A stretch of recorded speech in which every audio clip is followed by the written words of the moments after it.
अस्मद्गुरुभ्यो नमः।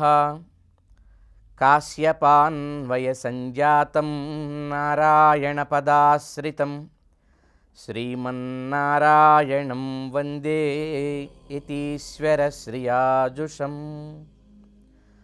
आपदामपहर्तारं दातारं सर्वसम्पदां लोकाभिरामं श्रीरामं भूयो भूयो नमाम्यहम्। मनोजवं मारुततुल्यवेगं जितेन्द्रियं बुद्धिमतां वरिष्ठं वातात्मजं वानरयूथमुख्यं श्रीरामदूतं శిరసా నమామి. రావణాసుడి తమ్ముడైన కుంభకర్ణుడు, రావణాసుడి కొడుకైనటువంటి ఇంద్రజిత్, వీళ్ళందరూ కూడా నూనె గుంటలలో నూనెలు తాగుతూ మల పంకములతో నిండినటువంటి బురద గుంటలలో ఏడవబడుతూ, వాళ్ళు ఏదో గాడిదల మేంచి త్రోయబడుతూ మృత్యుముఖంగా ఉండే దిక్కులకు పయనిస్తూ ఉన్మత్తులై భ్రాంత చిత్తులై పలవరిస్తూ ఉన్నట్లు కల వచ్చిందని చెబుతుంది. ఒక్క వ్యక్తి నాకు లంకలో కూడా బాగా కనిపించాడు, వాడు విభీషణుడు అని చెబుతుంది. విభీషణుడు శ్వేతవస్త్రములు ధరించి చతుర్దంతములతో ఉన్నటువంటి గజములను సేవించగా విభీషణుడు శ్వేతఛత్రములను ధరించి నాకు కనపడ్డాడు. రామదూత రామదాసుడైన ఒక వానరుడు ఈ లంకకు వచ్చినట్టు, ఈ లంకని మొత్తం ఆయన తగులబెట్టినట్టు, లంకని కోటబురుజులతో భగ్నం చేసినట్టు నాకు స్వప్నంలో వచ్చింది. కనుక సీతమ్మని ఎవరు హింసించడం మానేసి ఆవిడ రక్షణ కోరుకోండి. రేపొద్దున రాముడు ఇక్కడికి వచ్చి రావణ సంహారం చేసిన తర్వాత మీకు కూడా క్షేమం కలుగుతుంది అంటూ త్రిజట చెప్పగానే అప్పటిదాకా సీతమ్మని బెదిరిద్దాం అనుకున్న వాళ్ళంతా అలర్ట్ అయ్యారు. నిజానికి సమాజంలో కూడా ఇదే జరుగుతుందండి. మనలో సమాజంలో ఒక్కళ్ళం కాస్త దేవుడు దైవం నమ్మటం మొదలు పెట్టగానే మన చుట్టూ ఉండేవాళ్ళు ఎప్పటి నుంచి ఎందుకురా ఇవన్నీ, ఎంత జీవితం ఉంది, నువ్వేమైనా ముసలాడు అయిపోయావా, చేదస్తం కాకపోతే ఈ బొట్లేంటి, ఈ బట్టలేంటి, ఈ పూజలేంటి అంటూ మనల్ని కామెంట్ చేసే బంధువులు స్నేహితులు మన చుట్టూ సమాజంలో ఉంటారు. లంకలో సీతమ్మ చుట్టూ ఆ రాక్షస స్త్రీలు ఉన్నట్టే. భగవంతుడి మీద నమ్మకం కలిగిన నమ్మకాన్ని పోగొట్టే వాళ్ళు ఉంటారు. వాళ్ళంతా అంటారు రాముడు ఇంకెక్కడ వస్తాడు, వనంలోనే అయిపోయి ఉంటాడు, రాముడు రాడు. అంటే కంటికి కనబడే లంక ఎంత అందంగా ఉంది, దీన్ని వదులుకొని ఈ భోగాలను వదులుకొని ఎక్కడో ఎవడో ఉన్నాడని ఎదురు చూస్తావేంటి అంటారు వాళ్ళంతా. ఇది నాస్తికవాద దృక్పథం అన్నమాట. అంటే ప్రత్యక్షంగా ఉన్న ప్రపంచాన్ని చూస్తూ ఈ ప్రపంచంలో ఉండే సౌందర్యాలు, ఈ ప్రపంచంలో ఉండే అనుభవాలు చేస్తూ బతుకు తప్ప ఆధ్యాత్మికమైన ఆంతరంగికమైన అసలైన శాశ్వతానందం గురించి అన్వేషణ సాగించొద్దు అనే ప్రబోధం చేసేవాళ్ళు చుట్టూ ఎక్కువ ఉంటారు. కానీ వాటికి చెదరనంత నిష్ఠ మనలో ఏర్పడితే ఒక ఆచార్యుడు మన కోసం వస్తాడు. హనుమ పైనుంచి ఇంత విన్నాడు, సీతమ్మ నిష్ఠ చూశాడు.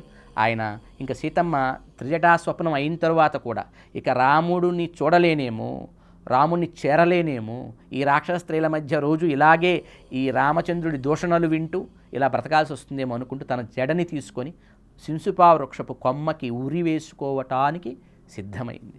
ఆ తరుణంలో పైనటువంటి హనుమ సంశ్రవే మధురం వాక్యం అంటారు, అద్భుతమైన మధురంగా రామనామాన్ని పలికాడు అనమాట. ఆయన అనుకున్నాడు, ఒక్కసారి సీతమ్మని చూశాను కానీ ఈ తల్లితో మాట్లాడకుండా ఈవిడికి ధైర్యం చెప్పకుండా వెళితే సీతమ్మ అన్ని రోజులు ఇంక ఉండదు. ఒకటి, రాముడు సీతను చూశావు, ఆవిడ నాకేం చెప్పమంది అని అడిగితే నేను సమాధానం చెప్పాలంటే సీతమ్మతో మాట్లాడాలి కదా. కనుక ఖచ్చితంగా మాట్లాడి ఆవిడికి ధైర్యం ఇవ్వాలి. మాట్లాడేప్పుడు ఎలా మాట్లాడాలి, సంస్కృతంలో మాట్లాడాను అనుకో, కోతి సంస్కృతం మాట్లాడుతుంది ఏంటని ఆవిడ కన్ఫ్యూజ్ అవుతుందేమో, లేకపోతే మరి కోతి మాట్లాడుతుంది ఏంటని నన్ను ఏమైనా రాక్షసుడు మాయావేషం వేసుకొని వచ్చాడు అనుకుంటుందేమో. ఇలా తర్కించుకుంటాడు హనుమానుడు. ఒకసారి ఎంత దూరం వచ్చిన పని పాడవ్వకుండా సీతమ్మతో మాట్లాడాలనుకొని తాను చాలా మధురంగా దశరథుడనే ఒక మహారాజు ఉన్నాడు, ఆయనకి జ్యేష్ఠ కుమారుడు శ్రేష్టమైన గుణములు కలిగిన రాముడనే ఒక కుమారుడు ఉన్నాడు అంటూ చాలా అందంగా రామచరితని రెండు మాటలు చెప్తాడు.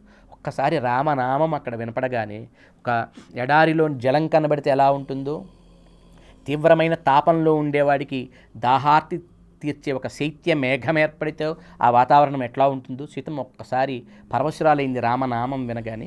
ఆ రామనామం వచ్చిన ఆ పై వైపు చూసింది. చూస్తే ఒకసారి ఆ శింసుబా వృక్షపు శాఖల నడుమ హనుమానుడు కనపడ్డాడు. ఎట్లా ఉన్నాడంటే ఆయన వేష్టితార్జున వస్త్రం తం విద్యుత్ సంఘాత పింగళం. ఒక మెరుపులన్నింటినీ కుప్ప చేస్తే, ఒక చిన్న ముద్ద చేస్తే, ఆకాశంలో మెరిసే చమక్మని మెరిసే మెరుపులను తెచ్చి ముద్ద చేస్తే ఎట్లా ఉంటుందో అంత తేజస్తో ఉన్నాడు. గొప్ప తేజస్వి చిన్న రూపంలోకి వచ్చాడు కదా, పింగాక్షుడై ఉన్నాడనమాట.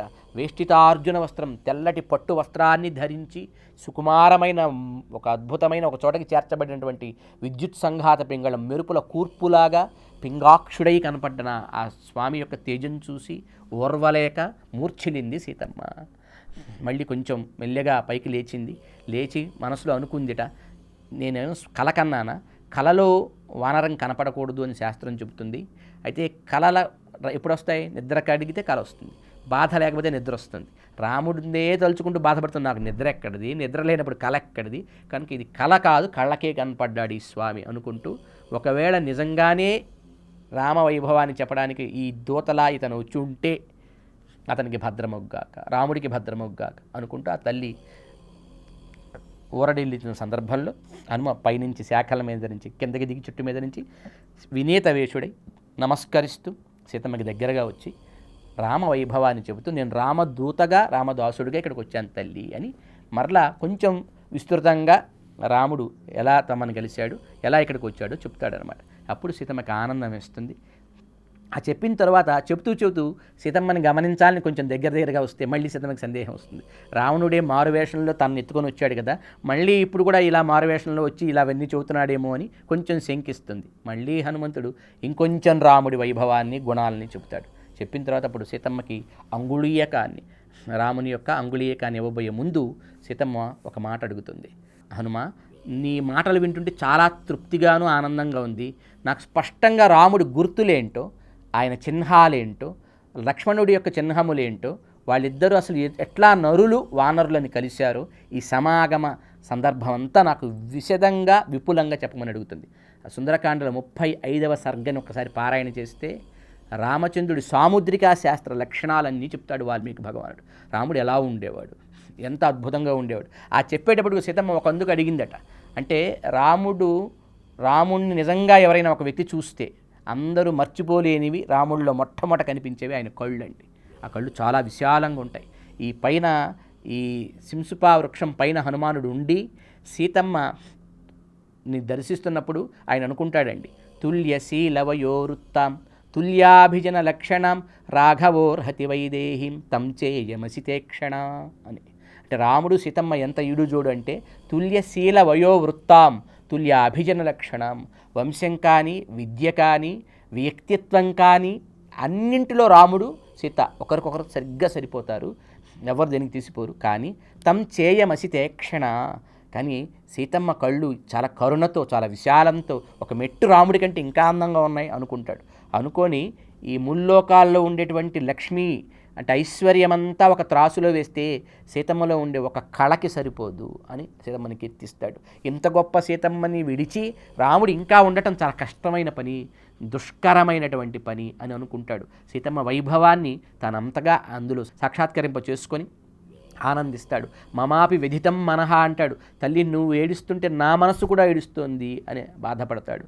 ఆ తర్వాత హనుమ ఇక రాముడి వైభవాన్ని చెబుతూ సీతమ్మ అడిగిన ఉద్దేశంకి ప్రధాన కారణం రాముడిని చూస్తే మొదట కనపడాల్సిన ఆయన కళ్ళు, అది చెప్తాడా చెప్పడా అని అనుకుంటే రామచంద్రుడి యొక్క వైభవాన్ని నేత్రాలతోనే మొదలు పెడతాడు హనుమంతుడు 35వ సర్గలో అనమాట. కొంతమంది ఎక్కడ పుట్టినా బుద్ధి ఎక్కడో ప్రవర్తిస్తుంది అనమాట. అంటే పుట్టుకకి బుద్ధికి సంబంధం లేదండి. ఎందుకంటే చాలామంది తెలియక ఫలానా వాతావరణంలో పుట్టిన వాళ్ళంతా ఇలా అవుతారు, అది అన్నిసార్లు ఏం కరెక్ట్ కాదు. మంచి వాతావరణంలో చెడ్డవాళ్ళు తయారవుతారు, చెడ్డ వాతావరణంలో మంచివాళ్ళు తయారవుతారు. బుద్ధి పూర్వ సంస్కారం వల్ల ప్రవర్తిస్తుంది, బుద్ధి కర్మానుసారిణి అంటారు కదా, అట్లా ప్రవర్తిస్తుంది. ఇంద్రుడి కొడుకు ఏంటి మరి, దేవతలకి దేవతాధిపతికి పుట్టిన వాడికి కూడా దేవతా బుద్ధి ఉండాలి కదా, కానీ వాడికేమో అసుర బుద్ధి. వాడికి ఒక తమాషా అలవాటు పట్టింది, ఏమిటి, కాకిలా మారి ఇతరులను ఇబ్బంది పెడుతుంటాడు. ఇబ్బంది పెట్టేవాడిని అసురుడు అంటాం, వాడు కాకిలా మారి ఇబ్బంది పెడతాడు కనుక వాడికి కాకాసుర అని పేరు వచ్చింది. For more videos like this, subscribe Big TV channel.